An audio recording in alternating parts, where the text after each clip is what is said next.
maybe a little bit out of left field. I've heard that you've hacked into a bank with some teams.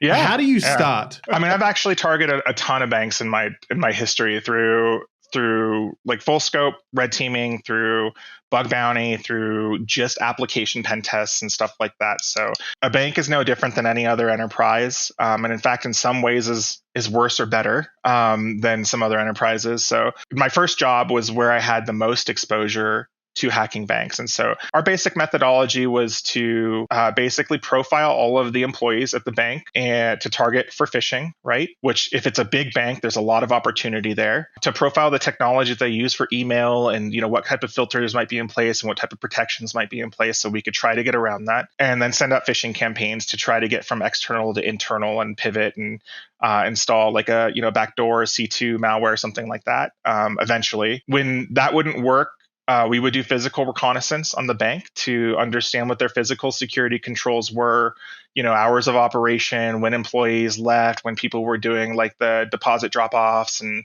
where they held their shred bins, where their trash was, all that kind of stuff. As part of Redspin, we would do the external and try to phish, and then also look for any application vulnerabilities, right? We found many banks who had web application flaws, or we were able to, get into things we weren't supposed to.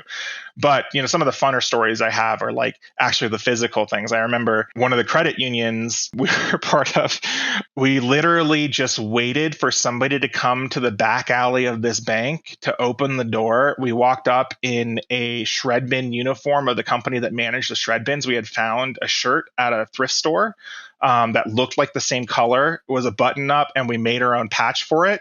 We walked in, said we were here to pick up the shred bin. They hadn't locked it physically to the premises, and we just walked out and put the shred bin in our truck and took off. And inside the shred bin hadn't been anything shredded, and had a bunch of passwords on sticky notes and all this kind of stuff. And so immediately we got like more access than pretty much we had gotten through the phishing campaign and the external and stuff like that. That's kind of stuff that can happen. Always wear a hat so that the overhead cameras can't identify you.